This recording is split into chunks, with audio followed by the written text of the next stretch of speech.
tips when it comes to weeding out your vinyl. Now, some people have these little vinyl catchers from the Dollar Tree, and it suction cups onto your work surface, especially if you're working on a glass mat, and that works very nicely. I have also seen a tip where if you pull off the end of your weeding tool, that there is actually a little spot there, and it has a groove on each side that you can then run your weeding tool into with your little pieces. What I like to do, especially if I have a larger piece, now in front of me I don't, but if I had a larger piece and I was weeding off the background, I would fold it in half and leave some of that exposed, some of the stickiness exposed. If not, then I would go ahead and wrap some tape around my finger, either way. All right, and then when it comes to weeding, I go into the middle of the piece I want to weed away. All right, I don't work on the edge because that can damage what you're trying to weed away. All right, and you can see there I needed to leave the center of my E in place, so we'll come back and try to hold that down as I weed all of this away. All right, but here's the case. If I can get some of this to have some of the stickiness on the outside, then when I go to weed away a small piece, like the dot on the eye, I can use the vinyl itself or the tape around my finger to hold those pieces for me. Another tip when it comes to weeding, and you have a small piece, like I have the center of the E here that isn't lining up correctly, with my weeding tool, I do not want to poke it. I'm going to use this piece for etching glass, so I really don't want a hole in my vinyl. I'm going to turn my weeding tool upside down, like so, and use the back of it to kind of grasp and push that piece of vinyl into place. Before doing any glass etching, I always like to clean my glass with rubbing alcohol first. You can see my vinyl here is kind of playing with me, but I have rubbing alcohol on a nice tissue, clean cloth, something that doesn't leave a lot of lint behind, and just clean that surface off well, get squeaky clean before you're going to do your etching. Now, you don't have to clean the entire surface, just the surface that you want your etching to occur on. And then the next tip I have for you is that if you are trying to line something up, like here I have a glass I'm going to put a word on and I want it to be horizontally correct, I'm going to bring in my Sharpie marker and I am just going to hold this kind of at the level of where I want my word to be, and I'm just going to hold that pen and then I'm just going to rotate around, and so that gives me a little bit of a line to line my word up on. The other tip could be to fill with liquid and then draw that line. But now that I have that line, I know that I want my word to sit somewhat close. And in fact, I might even make it so that I can see it a little bit through my letters so that I know I am lined up well. So when it comes to sticking my letters down, I want to make sure that I have a great contact where the letters are. If there are air bubbles happening off to the side or wrinkles happening off to the side, that is not important. What is important is the fact that I have covered and sealed down the area that I want to etch. And so I am just gently going over it with the back of my fingernail to make sure that none of those air bubbles or wrinkles are in the way of the letters. Okay, they're perfectly fine off to the outside, but you just don't want them coming down and touching into those letters. So I'm going to work that wrinkle back and away with my fingernail, with my finger, whatever works best for you. But now I am ready to etch this and know that I'm going to get a clean connection because I can feel that all of my vinyl is down nice and flat where my letters are. Because the surface that I am working on top of is a glass mat on my work table, I need to protect it from my etching cream because, of course, this could etch my work surface. So I always put down a protective layer, and then opening up my etching cream, all I need to do is take some out of the jar and apply it to where my letters are. And I am just using this kind of spatula tool to do so. Now, I'm going to put a generous coat on top of here because this is reusable. And once I am done etching, I can just scrape it off and put it right back into the jar. Make sure that you have enough room around what you're going to etch so that you're not etching beyond the wording or the graphic that you want to etch. So if you feel like you're spreading out and you're going to go beyond where your vinyl is, then cover that surface up. So now my next step is to wait the 15 minutes for this to etch. Okay, so after 15 minutes, all we have to do is remove the etchall cream from the surface, and I'm just gonna use the squeegee I used to put it on with, and then put that back into my jar. And I'm applying light pressure. I don't want to push so hard that I'm rubbing that etching cream under my vinyl, so just be cautious of that.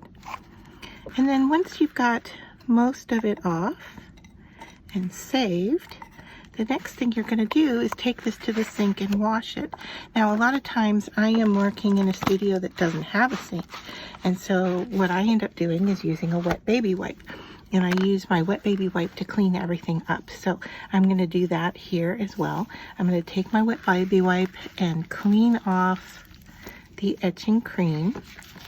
And it may not look like much right now because I just wet down the area that I etch. And I'm going to use this to clean off my tool, and then I'm going to dispose of this wipe. I don't want to get this etching cream on anything else. All right, so I'm just going to take that baby wipe and dispose of it. And the same with the vinyl. I'm now ready to peel this off, but I'm also going to throw it away. So I'm not saving any of it. All right, and there was a little teeny piece inside the E. And then what I'm going to do, because once again I am not at a sink where I can wash with soap and water, I'm going to clean this again with rubbing alcohol. And the rubbing alcohol will also remove my pen marks that I had down. And once again it's wet, so we're not seeing the etching. However, if I bring in a cloth, and this is just a microfiber cloth I use for crafting, and I go in here and I buff this, you're gonna see that we get a really nice look to it. And the whiteness that you're seeing here in the etching is coming from the soap or the chemical in the baby wipe. So I just want to clean that off well with the rubbing alcohol. All right, and then I'm just going to buff it again. All right, and I may need to go into that again. I'm surprised it's still showing up with the rubbing alcohol.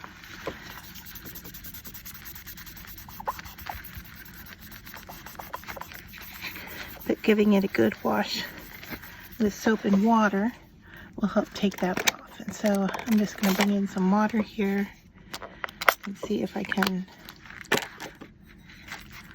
work that off of there as well. And if not, I'm not too concerned, because my next step with this, here, I think I got it with the water this time. There. The next thing I want to try is a technique that somebody mentioned with using a Sharpie marker. And so what I have here, because I wanted a certain color, I have a permanent marker from Jot. So I think it's going to work similarly. But what I'm going to do is I'm just going to go over this area with my marker so I can have the color I want.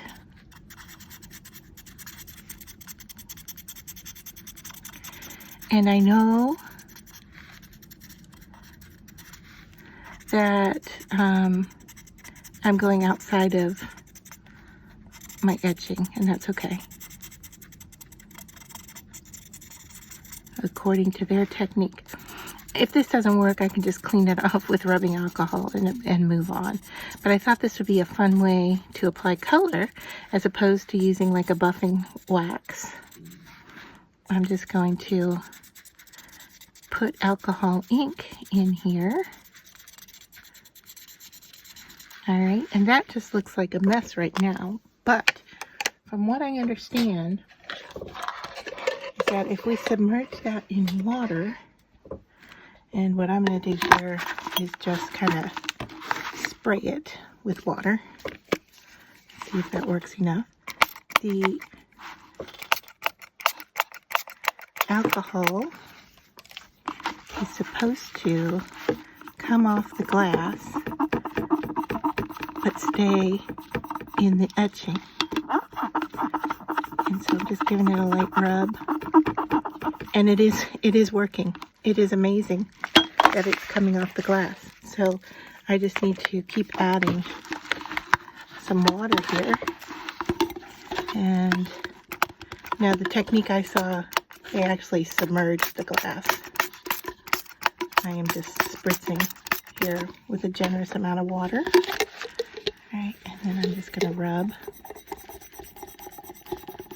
Now with theirs, they just put it in water and gave it a slight rub, and it really all just came right off.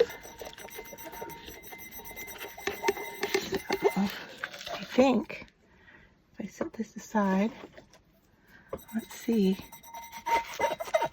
how we're doing, and maybe what happens if I buff it a little bit. Just lightly. I'm not going too rough over the surface because I don't want to wipe off the ink from the words. However, I am getting the stroke of the pen in my letters. I'm not sure if that bothers me.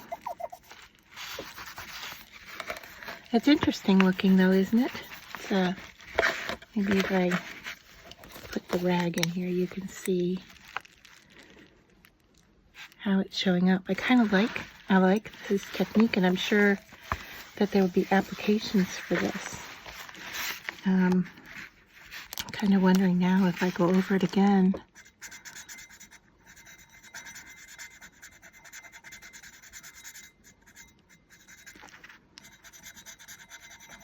It almost has like a tie-dye look from the alcohol, and I'm okay with that.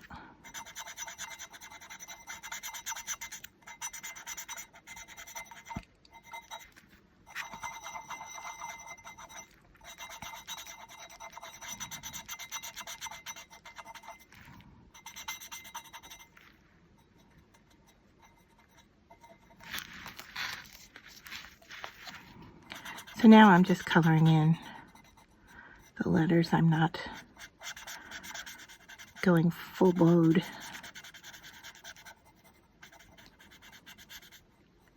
Now they did this, the technique I saw they did with black, and I think that probably would work better and you know, probably fill in the letters better and not be so transparent like what I'm getting here. with the purple, but I wanted the purple because I want it to relate to some glitter I'm going to put on the bottom.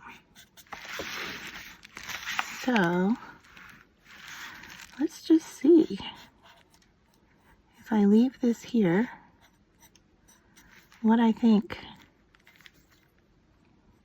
this will look like.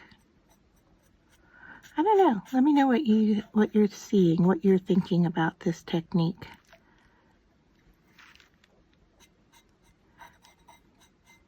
I like finding other medium that I can use with my etching, and that is working pretty well, I think. I mean, yes, it's sketchy looking, and it's showing up the ink. It's giving me a different look of the ink, right? It's not completely smooth. It's like when I lift up the pen, I get a darker blotch of ink. But I think I'm okay with that. I like the look of it. Now, I think it would be really neat to do it in like a rainbow effect. And so it'd be kind of tie-dye almost. Yeah, that could look nice too. So yeah, I like what we have. Next thing I'm going to do is I am going to glitter the bottom of the glass, and when I'm done I'll come back and show you how it all looks. I am going to use glitter it and some fine glitter on the bottom of my wine glass, and I don't know that I'm going to be able to get it in frame here because the glass is just so tall. But I'm going to be using the glitter it, and then I'm going to be using this craft glitter in purple from Saya, and then you can see why I am putting the purple on the letters, because those will coordinate together. So let me finish this up and I'll come back and show you what it looks like.